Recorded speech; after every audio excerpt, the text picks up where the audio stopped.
What up, guys? J&J Reviews here, and today it is the end of the year, so before we do our annual top 10 list of the year first, since we haven't reviewed every movie we've seen this year, we're just going to go through and recap the movies we've seen of the year 2016. So, Jamin, what do you think overall of the movies at least you've seen so far this year?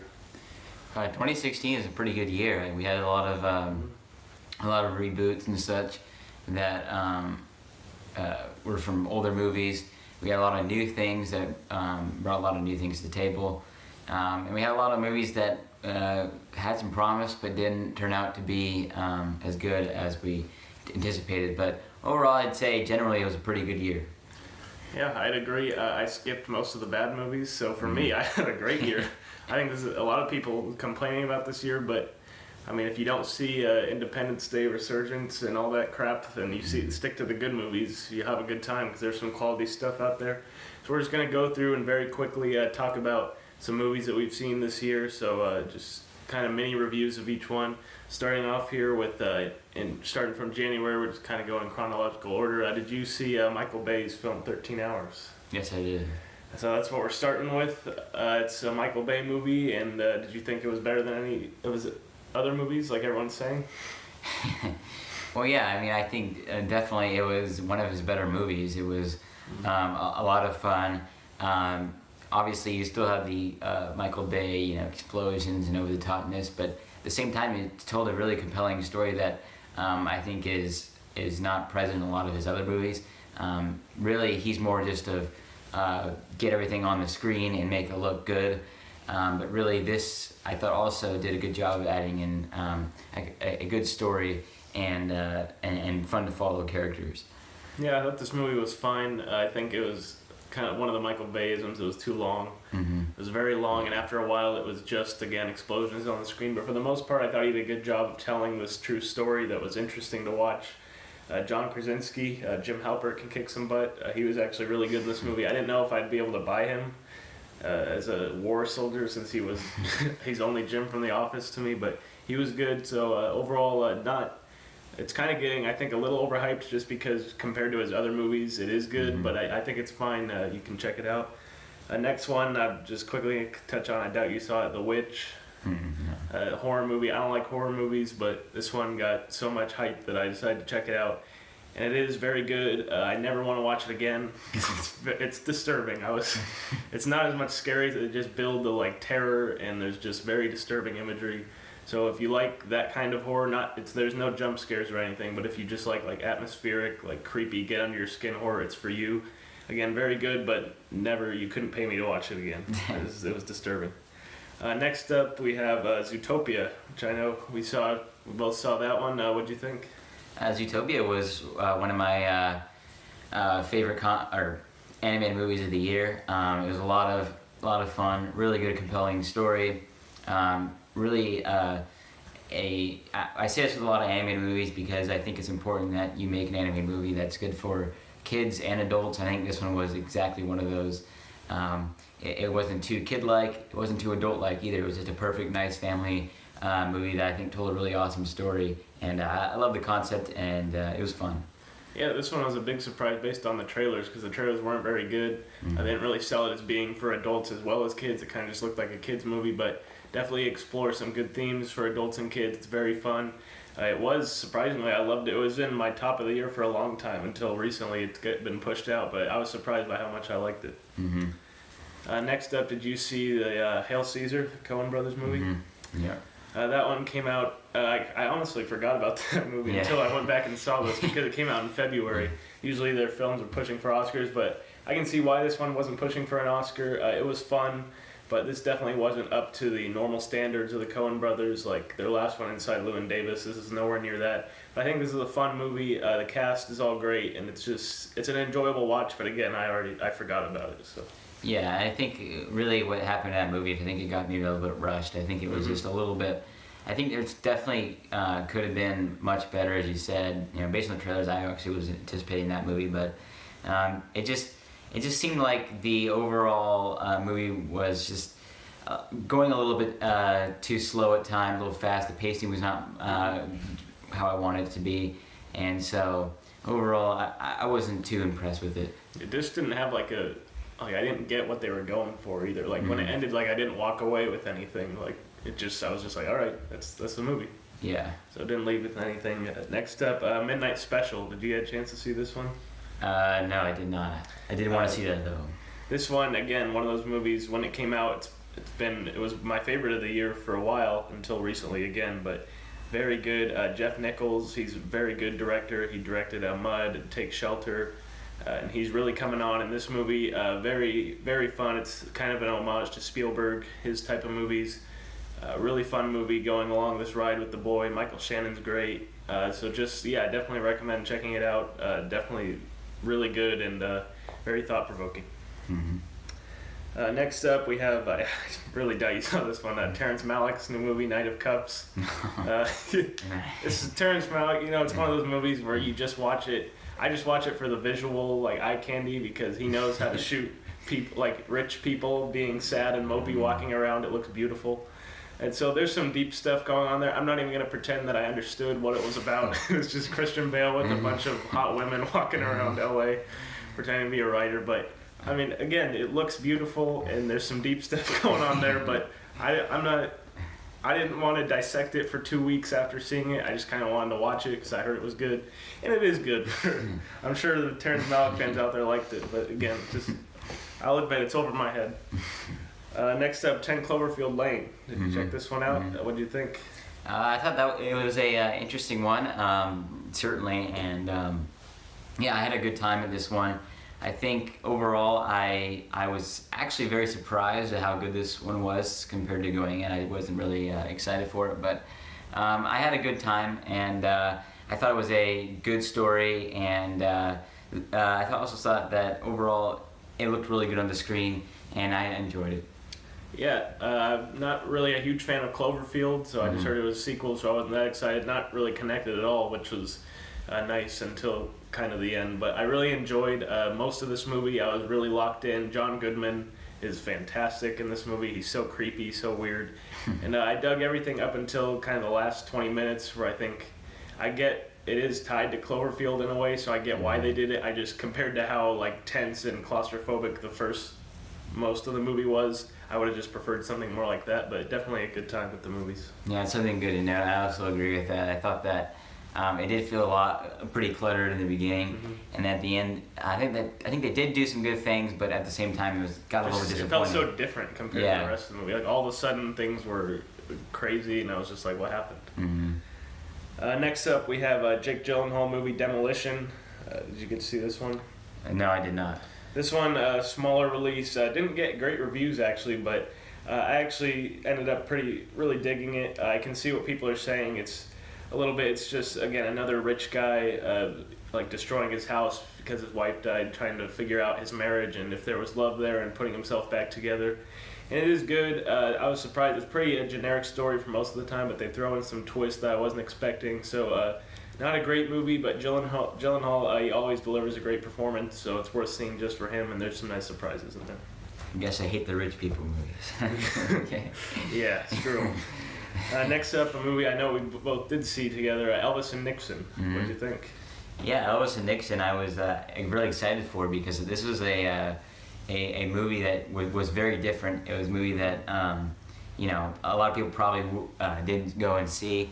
But I thought it was a lot of fun. It took just a simple photograph and made it into a really awesome movie. I thought this was fun. It was definitely a low budget, just simple, easy to go movie. But I thought that it was really well done. I thought that who played Elvis in that movie again? Michael Shannon. That's right. Yeah, Michael Shannon did an excellent job as Elvis. And it was Kevin Spacey as Nixon. Fantastic. I thought both those characters were nailed, and a lot of fun. I enjoyed it, and surprising for sure. Yeah, I was looking forward to it just based on Michael Shannon playing Elvis and Kevin Spacey playing Nixon. When I saw that, I was like, I'm gonna have to see this. And I think it's one of the underrated movies of this year that not enough people saw because it's very fun. It's a quick movie, just 90 minutes, I think. It's just in and out, and just the way they were able to come up with this fun story based off of that photograph. It was surprising how fun it was, because it could have been very boring. They could have just sat and talked, but they made it entertaining. Again, it was quick, light, fun. Definitely underrated. I don't think enough people saw it. Yeah, definitely. Next one I want to talk about is Green Room, starring the late, unfortunately, Anton Yelchin and Patrick Stewart. And it's basically about just this punk band who gets trapped by a bunch of neo-Nazis, and it's basically they're just trying to kill them, and they're trapped in this room the whole time. And it's a very intense movie. It's one of those movies where I was just laying in my bed watching it, and at one point I was sitting up going like this, like, move, go, get out. It's one of those movies, very fun. Again, not one that I really need to see again, just because it's kind of just a one-time watch, but it was a lot of fun. I'd recommend it. Next up, going into summer movies, we have X-Men Apocalypse, which did make my top 5 movies of the summer. I did like this one. Again, didn't get the best of reviews, and I can see why, because it doesn't really continue the greatness that was First Class and Days of Future Past. This is kind of more of just a story of these X-Men people. It doesn't take it to any greater heights, but I thought for what it was a lot of fun. Yeah, I kind of expected that one going into this one, just because it was so kind of off the, on a different realm than the last 2 movies, as you noted. And yeah, I thought that overall it was a good movie. It was enjoyable. I think you'll still have fun with it, but it just didn't get the same energy as the other movies. And so that's why I didn't end up enjoying this one as much, but it was fun. Yeah, if you're a big X-Men fan, I think that's why I liked it more than most people, just because these characters, just seeing them on in another movie is just fun. So, yep, X-Men Apocalypse. Then we have The Nice Guys, which is still right now one of my favorite movies of the year. I think it's just awesome. I love Shane Black and his movies, and Russell Crowe and Ryan Gosling are perfect together. I want to see them. I wish this movie could get a bunch of sequels, but probably won't, but I think this movie's just a blast. Yeah, actually, I watched this one again recently. Yeah, I just watched it the other day. I watched it like 4 times. Yeah, it's a really awesome movie. As you said before, the matchup of Gosling and Crowe together are excellent.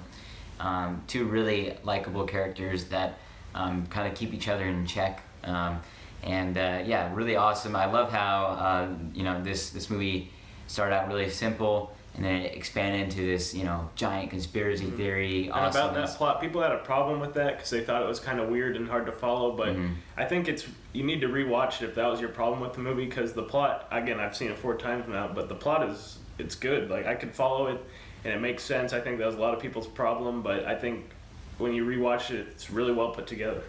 Yeah, I could agree with the plot thing. It did take another watch.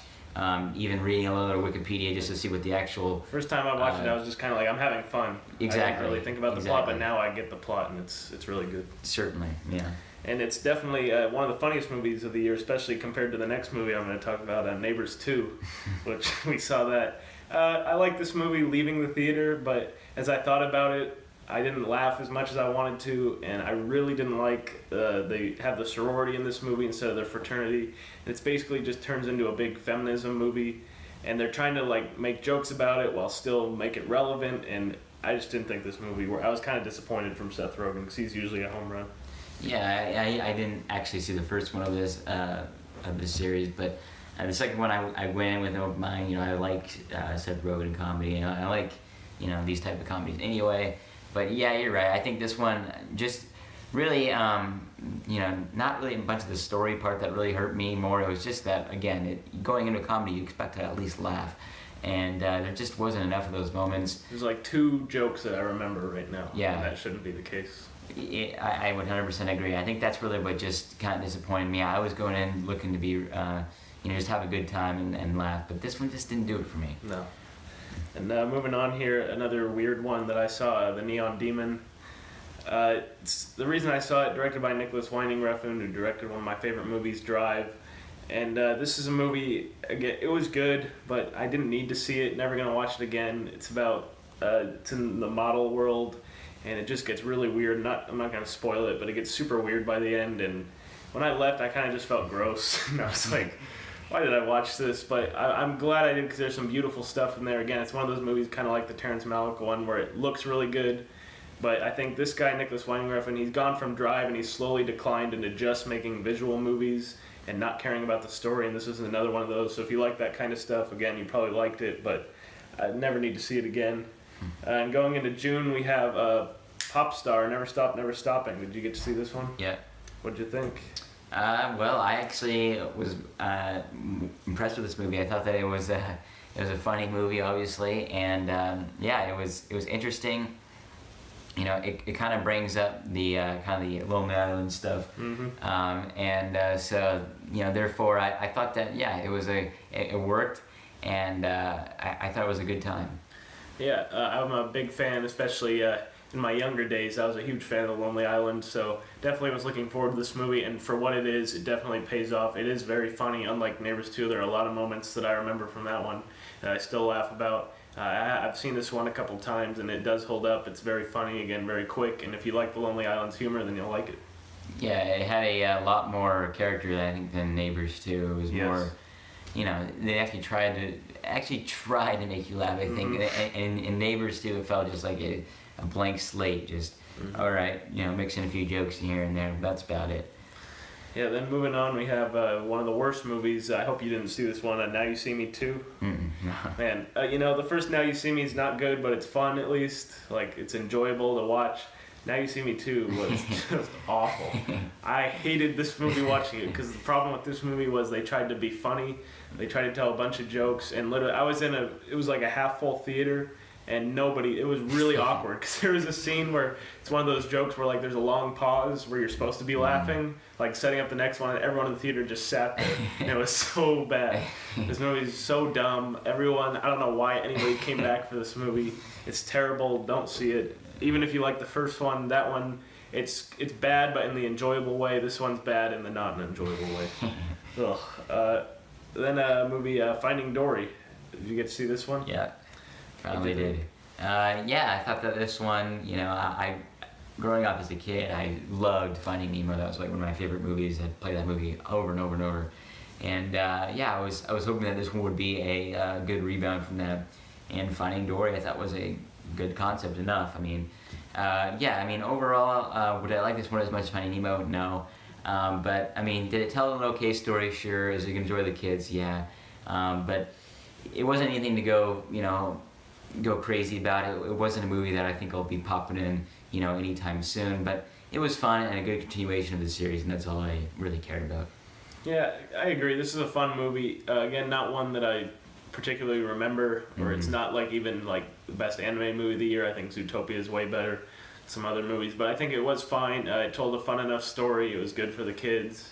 It was funny, and I enjoyed watching it. Just not, again, doesn't compare at all to Finding Nemo, but I think it was a fun movie.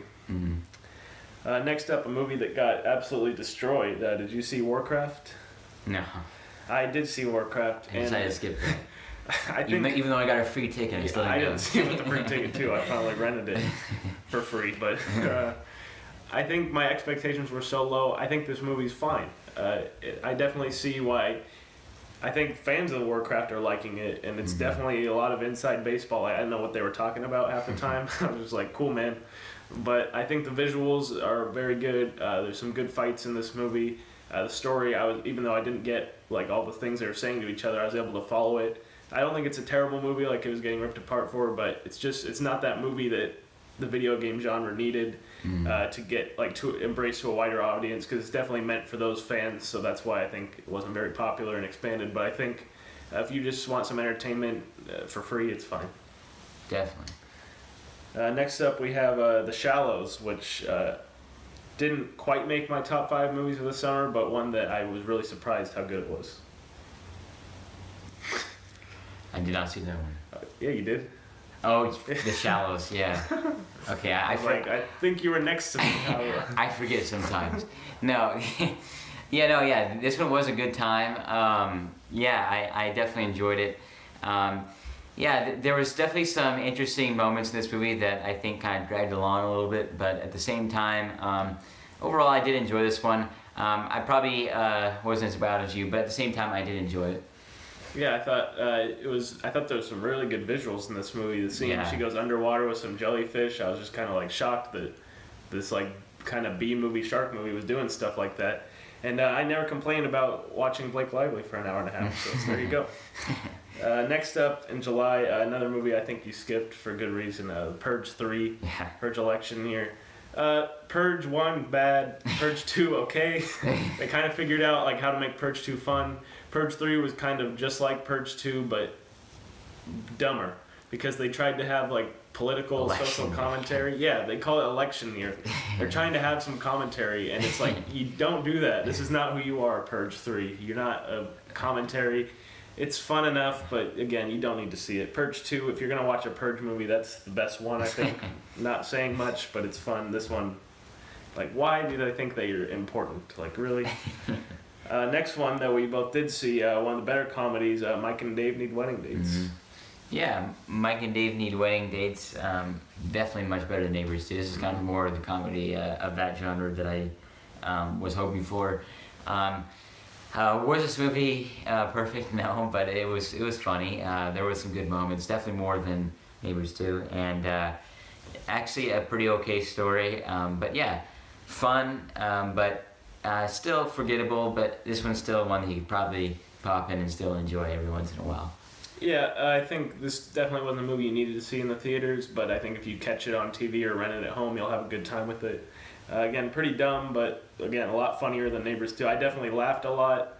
I didn't think I was watching a very good movie, but I was laughing enough, and that's what comedies are supposed to do. So I'm a big fan of Adam Devine and Zac Efron also. Mm-hmm. I think they work really well in the movie, so definitely a good time.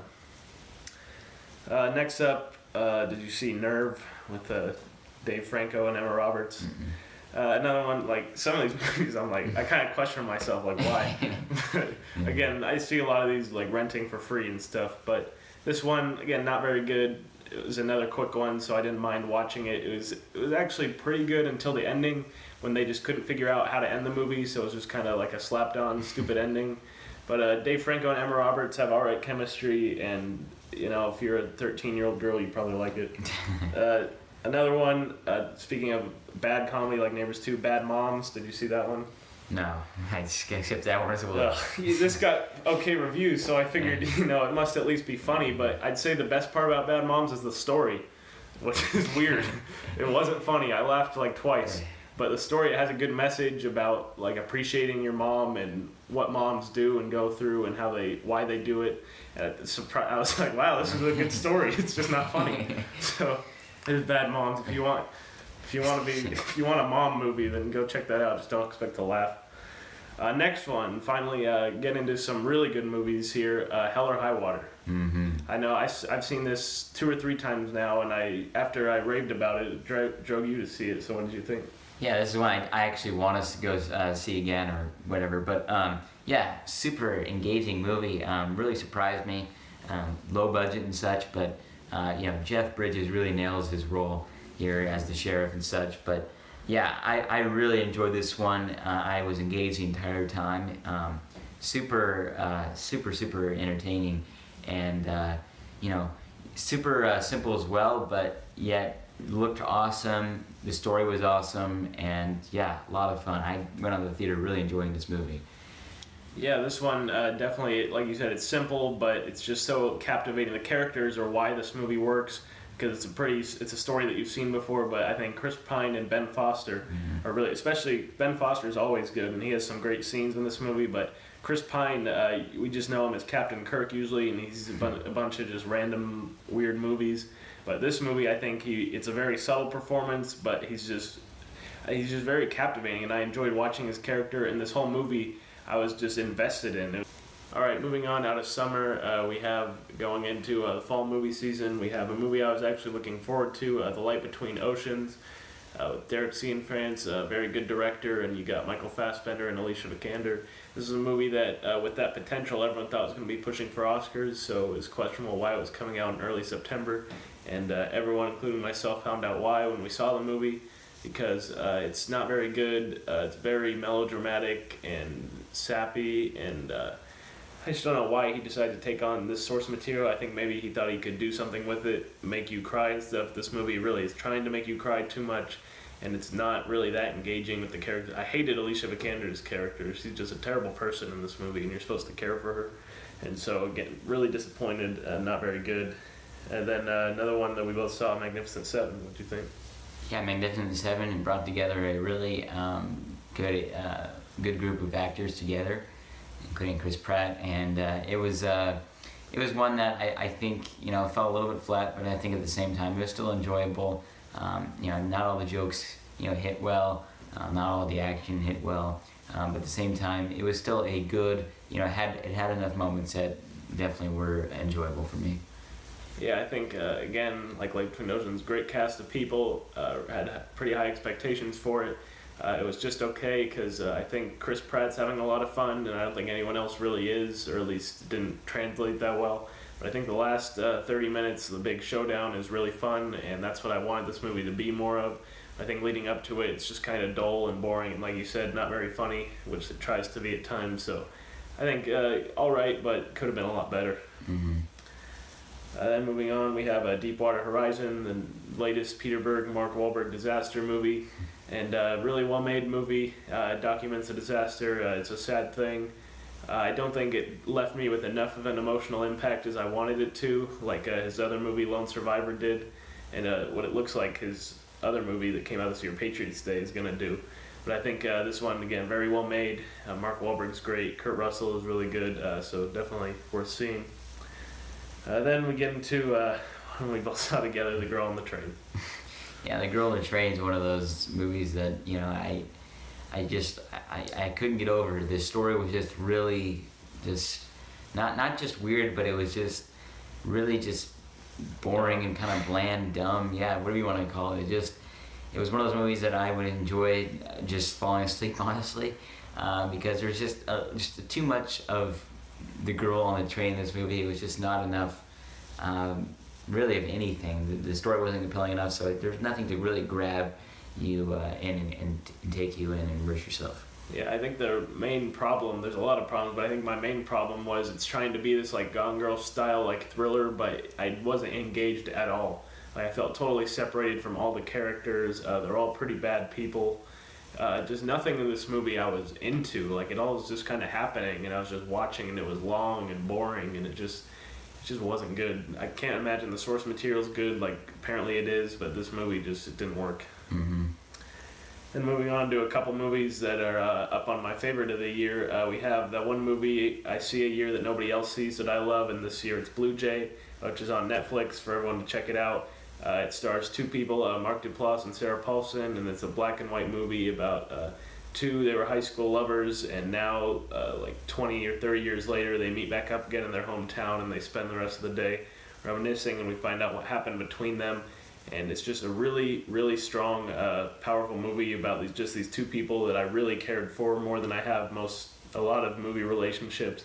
I was really into it. It's just a great movie, so check it out. And then we have a movie that's getting lots of recognition for the awards coming up, Moonlight, directed by Barry Jenkins.